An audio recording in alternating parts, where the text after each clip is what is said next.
got one client who started less than 5 months ago, and they started with a few people. They have 46 team members with us now.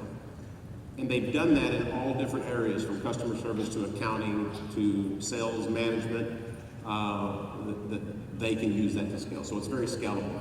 All right. How many are from Texas? Yeah, I might be, since you noticed I got just a little bit of a drawl out here. And hey, we got rodeo night tomorrow night. How fun is that gonna be, right? So we're gonna talk a little bit about what I'm gonna give you an overview of. You hear the term used a lot: remote virtual teams, offshoring, inshoring, outsourcing, insourcing. You hear all these various terms, but just really getting an understanding of exactly what it is. So I'm gonna talk about that. We're going to show what roles you could leverage for remote teams, steps to success, and then how to get started. But you're in Texas, the great state of Texas. Got a few hee-haws back there. I understand there's even going to be a mechanical bull. How about that? That's pretty cool. So this was about 2 weeks ago. I was actually at an event speaking in San Antonio, and they actually had the big steer here, and it reminded me of a conversation I had. I was actually on an airplane, and you ever sit down and you really would just like to put your headphones on, and you would really like it that nobody speaks to you, but the person sitting next to you is dead set to have a conversation with you? This guy did. Long flight. He says, "Hey, how you doing? Where are you from?" He's going through all that, and he says, "What do you think about the current presidential administration?" I was like, oh my goodness, this is going to go sideways quick. So I said, well, before we get started, let me ask you a question. I said, I'm from Texas. I said, do you have any idea why rabbits eat grass and cows eat grass, but rabbits poop pellets, and cows, this cow would put out a big, nice cow patty? And he says, I do not. And I said, well, then we're not going to have a conversation because you don't know crap. That didn't really happen, but I really liked that conversation. So, how many of you are entrepreneurs? I got a feeling there's a lot. You started a business. It's so easy, right?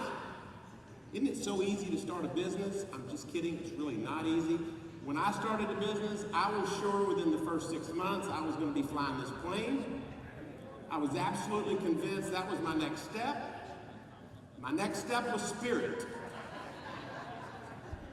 And so that was the reality of being an entrepreneur. So I like to say that because I know if you're starting a business, if you're running a business, if you're managing a business, it's really, really, really hard. It's not something that I take lightly. When people tell me they're an entrepreneur, I always tell people I have failed way more than I have succeeded, but those are your badges, your scars, your things that really make you as well. And that's what I want to talk. How many in here have used or are currently using some sort of remote virtual teams? Yeah, okay, quite a few. That's good. Usually there's like 2 people in the middle, and so that's what happens. Well, possibly some people have found it quite hard, or even you failed at it. And so I want to encourage you, if you've used them in the past or you're currently using them now and you're finding yourself you're not having as much success as you would like to, that you don't give up.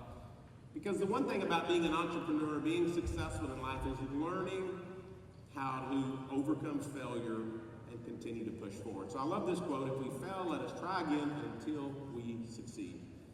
So we're going to talk about leveraging remote virtual teams. And you hear, I mean, you got the horror stories, right? I can go on and on about different countries that they're used, people's experiences, how they leverage them. Everybody wants to use the cheapest. That's not necessarily always the best, as in life in general. But I really want you to think about, as you grow and scale your business, just how could you leverage remote virtual teams in many capacities. So, my promise to you today is you're going to learn a few things. You're going to learn to have more returns with your time. You're going to have more time. you're going to be able to experience more growth, and you're going to be able to experience more wins. Who would like more wins? I know I like wins. I like to wake up every day and think, Lord, I just need a win today, and I want it to happen fast. And then the problems come. Got to deal with those too, but I always start off with the gratitude and how am I going to get more wins. So what we can help is with less overhead, maybe having a little less uncertainty about the teams that you're using, less stress, and I'm sure nobody in this room has ever run an organization where you have drama, right? No drama ever? Anybody dealt with drama in the workplace? And those are things that we can help, not eliminate, but hopefully help mitigate. So I've been leveraging teams even before I founded the company that we have now. We've been in this business since 2017, and before it was time, stress levels, returns down, and actually, and you know, running a business, it's tough. You wake up sometimes thinking, man, one time I remember actually saying, I thought, you know, when I came out of high school, which was a while ago, I thought I should have gone to work at McDonald's and just gone to work, left at the end of the day, and eventually I would own a McDonald's. That really, really crossed my mind many, many times. I thought, I really should have owned a McDonald's. Now I might be a Chick-fil-A. I see the lines that they have, so I might switch to Chick-fil-A. But truly, even if you don't own a business, just managing a business takes a lot of time, stress. So what I hope you come out of this is at least visioning a way forward where you can increase the amount of time, decrease the amount of stress, hopefully increase your returns, and maybe have those two smileys on your face. So real quick, I don't like to get caught up on this, but I think it's part of it. Understanding the difference in what these terminologies are. Onshore would be someone that you're working, could be in the same town. If I'm here in Houston and I've got somebody working across town, that could be onshoring. They could also be in New York, Detroit, wherever. That would be leveraging onshore teams. Then you have nearshore. Typically that's in the same time zone. So if we're here in the US and you were leveraging somebody from Mexico or Belize, we have an office in Costa Rica for Spanish-speaking teams. Any of those, all the way down through South America, would be considered near shore.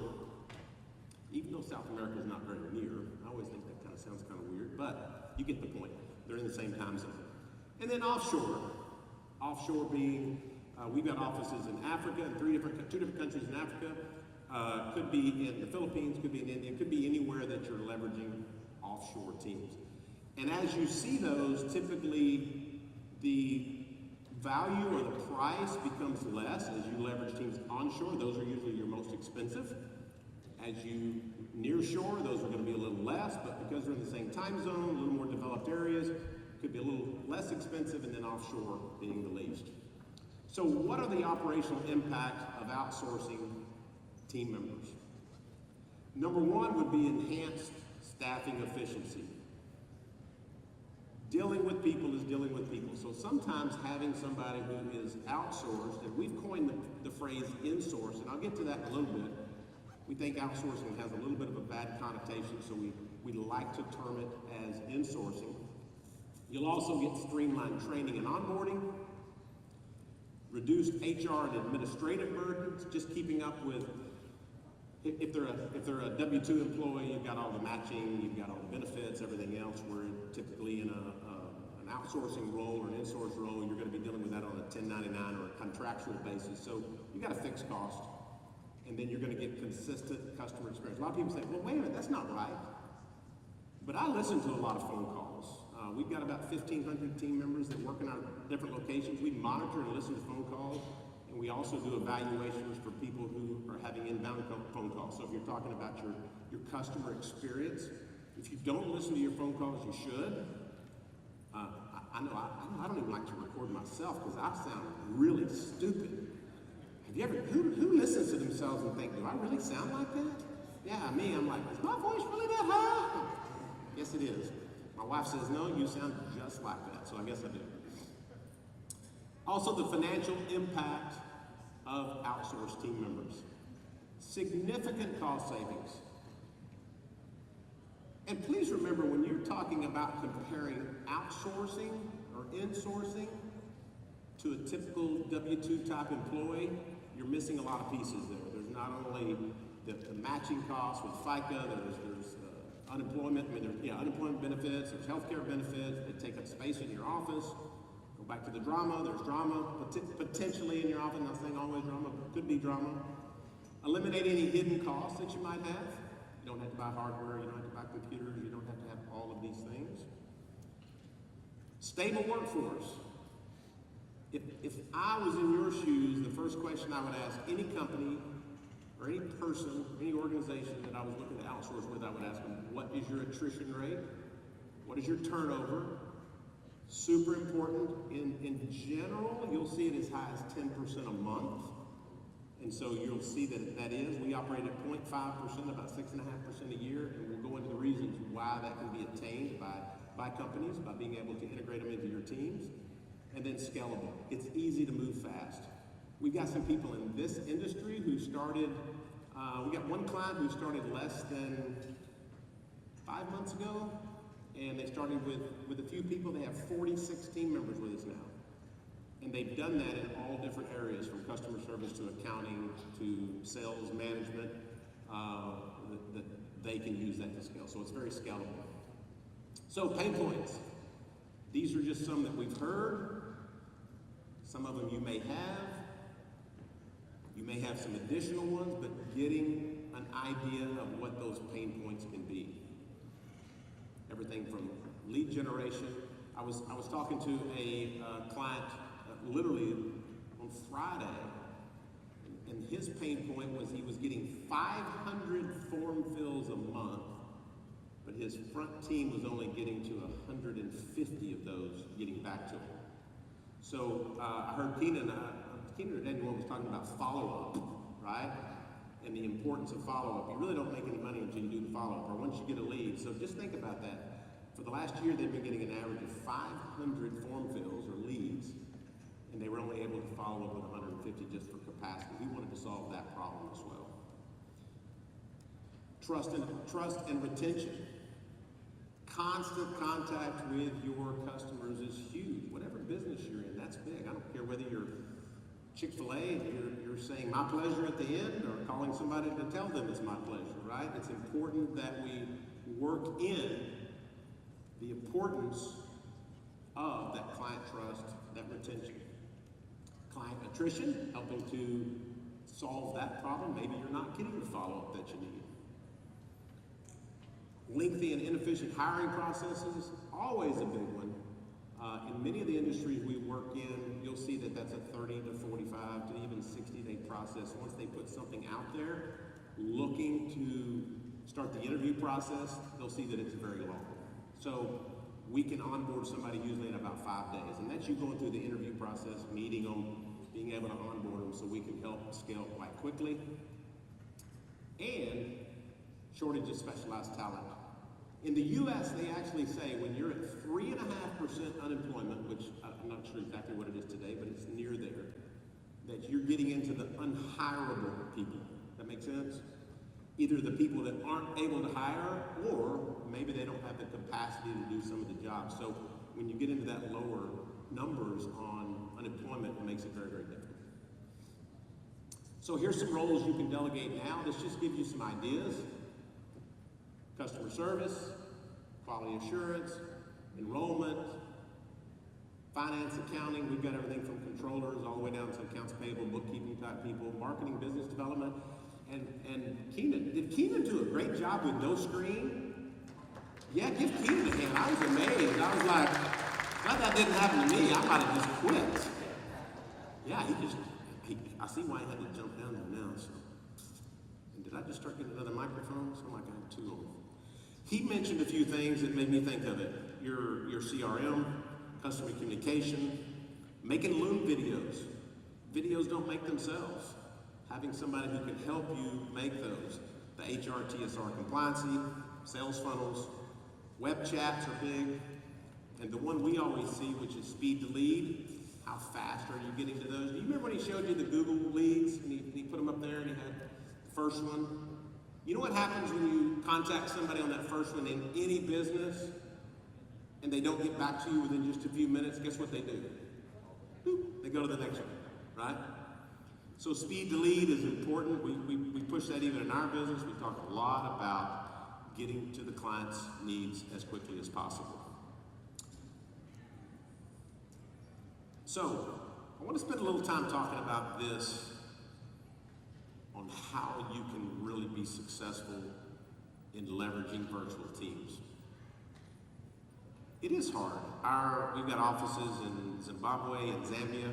The reason we're in Zimbabwe and Zambia is they've got a little bit of the Queen's English, my horrible UK accent, faking it. I sound more Australian when I do it, they tell me.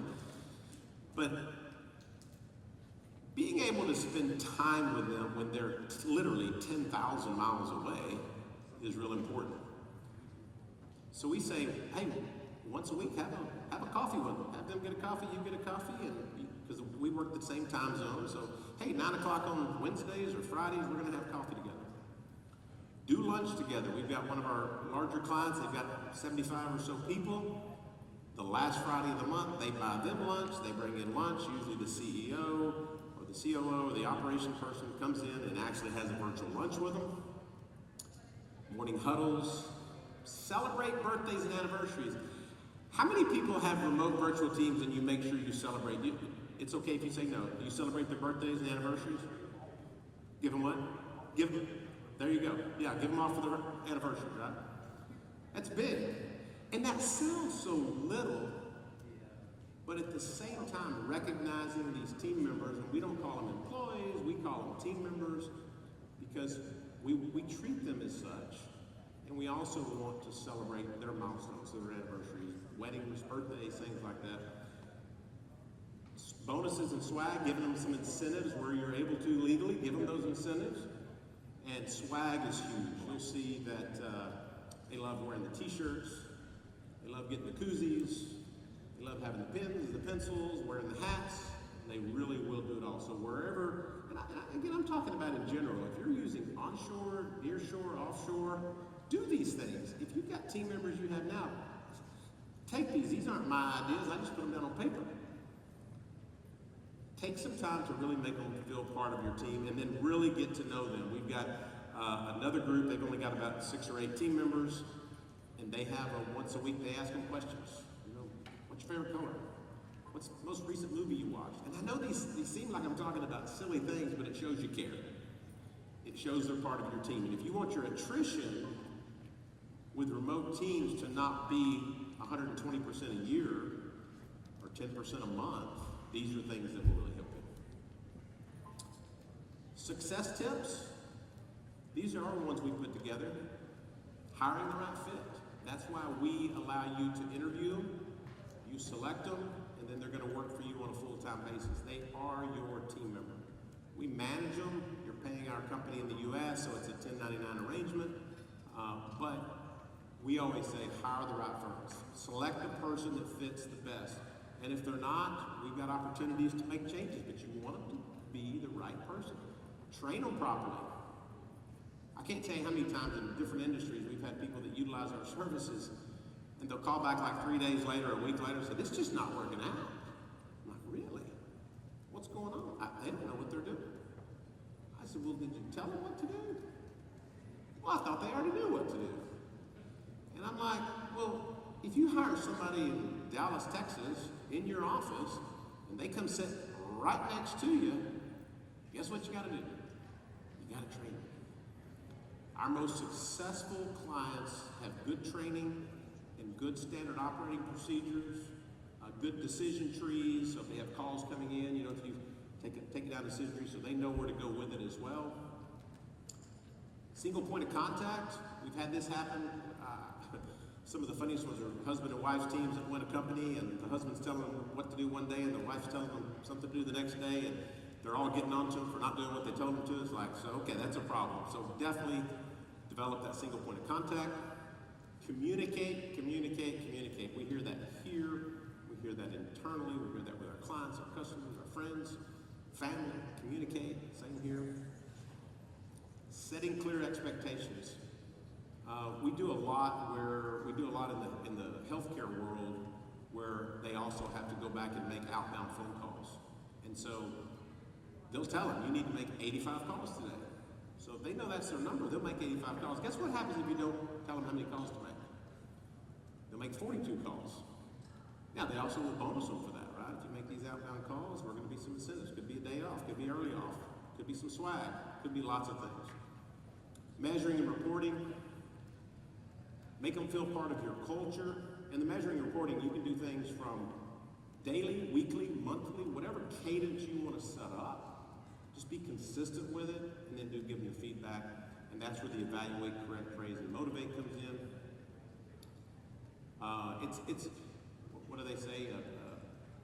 Praise in public and correct in private, right? Same thing here. You definitely want, if somebody does good on your team, you want to praise them in front of the rest of the team. Very, very good. Swag I mentioned, and again, make them feel valued and appreciated. So, I always use this, and this is maybe from a leader, business owner, manager, this is probably one of the most important ones. And I give them pretty simple steps on how you can do this. I think you need to look at the task you're doing today. I do this on a weekly basis. Usually every Sunday night, I look at my week ahead and I'll say, okay, here is what I have on my schedule. So I'm evaluating what I'm doing. I'll start to eliminate something. I really don't need to be in on that meeting. I really don't need to make that phone call. I really don't need to be present at that event. And then the key for us is delegating. What are some roles that you can delegate? Craig Rochelle, if you've never listened to his podcast, he's got a great leadership podcast. And he says, if somebody can do it 80% as good as you can, just let them do it. And I find that to be true. It's going to free up your time. And then focus. And by focusing, you can elevate your team. You can eliminate clutter. Focus on what's really high value and the most important. Increase efficiency. 2x, 3x, even 10x your bottom lines, and then optimize your workflow. So this is us. And you can say, thank goodness I'm coming to the end. Probably it's time to eat, something close to that. We've got 1,400 plus team members serving in 3 locations. We've got offices in Zimbabwe, Zambia. People are always like, why are you in Africa? Again, it's because they speak the Queen's English. 96% of our 1,400 team members have a university degree. They're quite well educated. We have offices in Zambia, which is right next to Zimbabwe, and then we have in Costa Rica, which fulfills our Spanish-speaking teams. And then, why are we different? We don't have any long-term contracts. That's your big thing. We've got a 90-day integration period, and then it's 30 days at any time, so you're not locking in anything long-term. Full-time dedicated, maybe the most important. We are not a call center. We can help you set up a call center, but we are not a call center. So when somebody calls your company, they're not going to speak to somebody one day, and then they call back, they're going to speak to somebody the next day. That person is dedicated to your office. I mentioned university educated. You heard my fake UK Queen's English, which I didn't do a very good job. And then nobody works from home. The previous slide, if you saw the 3 buildings, everyone comes into our facilities. We do a lot in the healthcare space, and obviously in your space, you're talking about personal health information, you're talking about credit information, so that is really important that we monitor that. For instance, we don't bring any data back into our facility. We use a company called Black Talon. They're probably the largest cybersecurity in the healthcare, so they actually actively monitor all 1,400 of our computers. No data is allowed to leave and come back into our facility, so we put a lot of focus on the no work from home, which is very applicable in this industry as well. I mentioned our turnover and attrition data. Annualized, we've got about 6.2%, which is typically lower than you're going to find even in the U.S. And I'll see if this will play. I don't know. Will this play? Oh, did I need to wait for it to play, or will it play? Oh, can you press play? Will that play? Let's see. This is Natasha. She works in our office, if it will play. I don't know if maybe the sound won't. If not, you're going to get to hear my fake accent. accent, or it's Queen's English again. I can speak the Queen's English quite a bit. I'm from London. All right, well, if you can't see this, it's okay. I would suggest you can go to our website. I believe it's on the front page of our website. We also can email you this whole PowerPoint that we've done, and you can hear her. Literally, it's the most, my crazy Texas accent doesn't compare to how well she speaks, and you'll see that throughout. And did I mess something up here? I'm pressing. Hello, Vanna, turn that wheel. There it is. Know Your Why, Christian-based organization. Our mission statement is transforming lives while making a global impact for the kingdom. We actually donate 51% of our profits back to ministries worldwide. It's something we did when we came. Thank you. Wow. I'll say that again. That was a pretty good clap. You didn't get that. This is really our why. It's really what we do. My business partner and I decided that we wanted to make it an impact, so we donate some in the U.S., Africa, Central America, South America. That's a 7-figure number. I don't mind saying that. It's a big number that we do donate back, and we're proud to align ourselves on those values. I just threw this one in there because this was about a month ago. That's me and my wife in the middle. It was our clients who came to visit us, so we took them to Rwanda to go hiking with the silverback gorillas. So who wants to go hike with the silverback gorillas? Anybody? Oh yeah, I bet I can get some people for that. And yeah, that was, I actually got to walk with a cheetah. That's not stuffed, that is a real cheetah. And so next steps, if you want to schedule a discovery call, you can click that QR code. You can also go to zimworks.com. We really try to be an educational partner in the industry. We just want to show you what you can do. I didn't even mention about executive assistants. I leverage executive assistants, probably our fastest growing. That could be what we call a strategic partner as well. Just somebody who can help you with many of the day-to-day things that you're doing. So if you want to, who has all the time they need every day? They've got plenty of time. Oh, no hands, looking for hands, looking for hands. That is all we have, right? All we have is time. So we have to figure out how we're going to use it. And if you are in that mode when you're doing a lot of mundane tasks, or if you haven't taken your wife on a date in the last 5 years because you've been too busy, figure out a way you can increase your time, because that's really all the thing God gave us on the earth was time. We got to learn how to use that more efficiently. So if you don't take anything away from this, it's learning to value that time and value what we can give back, which in the very end, if we do that, it really helps increase our profitability. It helps us to be more efficient, better owners, better people, better humans as we move through it. So thank you. I got done a little early. Hey, everybody else, questions? Oh, I'm sorry, questions. Yeah, I'm sorry, yeah. I forgot you got a question box. You got some questions? Happy to answer questions? No, there's one. Hi, thank you. How often do you have the virtual lunches and the meetups with the teams, or how often do you recommend that we do that with them? Yeah, I would recommend at least once a month. I think that's a minimum. If you have a weekly team meeting or office meeting, weekly huddle, they might call it, that's weekly. But if you can bring in the lunches, we have it set up where we can bring in lunches, I believe, for $4. So if they've got 10 team members, it's $40 to bring in. So very helpful. Anybody else?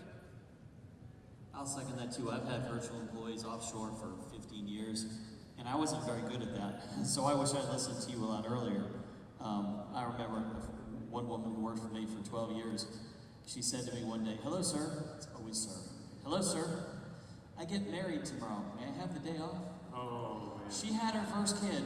I do not know when. We were better by the time she had her second kid. We gave her a week off. But my point is, I eventually learned, and I used movies. Everyone watches U.S. movies, so we talked about movies. But eventually I learned to try and have some better conversations and make them part of a team. That is very invaluable. She was great. She was with me for 12 years. But I was not good about that in the beginning, so take that to heart. More questions? Yeah, I would definitely end on that and say that's a significant difference. We all think we're so busy. Heck, we don't even sometimes pay attention to the people in our office, right? right? Sometimes we're asking about business, and we get to rolling, we're talking about all the stuff we got to do, and I'm going to expand and grow. We made a lot of money, or we lost a lot of money. Sometimes just say, hey man, how's your day going? Where are you going on vacation this year? What's your kids' names? I didn't know you had 7 kids. You've been here 8 years, you got 7 kids. I didn't know this. So really, and it sounds silly, but people get busy like that. And do the exact same thing with your virtual teams, because it matters. And then if you've had bad luck with virtual teams, you can change that by just integrating them. So thank you. I want to encourage people to think about one thing. Take this home with you. What is it that you don't like to do? And what is it that you do like to do? I'm going to tell you about me. I'm not real big on sales, right? I can do sales. Have you ever heard me talk? I can talk too much. I can do it. It's not what I like to do. And so I wanted to get people to do sales for me. Now, I'm the opposite of some of you. I like to do disputing. You sit me in front of that computer screen trying to figure out how to get something off that credit board. I'm good at that. I like that. I like to do that. A lot of you might be the opposite. You might say, I like to do sales, but I don't want to do that other work. Think about what you can replace to free up your time. Think about it right now. Like, what could you have somebody else do for you that you don't really want to do? Right? Do what you want to do. Do your strong point and replace the other. So that's what I want you to take away. And Matt, I would say exactly. You thought about the things I like to do. I have a really good executive assistant who's in business development. And so I love to get on the phone calls. I love to tell people, I get on the phone with you for an hour, and we're going to talk and have a good time. I don't want to do all the details. I don't want to make that file. I don't want to do the interviews. I don't want to do the paperwork. All of that takes a lot of time. So just what he said, you may like certain aspects of what you're doing, but look at the things you just don't like doing. And I'll also say, you're not very good at it. There's way more things I'm not very good at than I'm good at. So I like to try not to do those as well. I bet you find out that the things you don't like to do, you're not as good at. As you thought you were, yeah. Okay, thank you very much.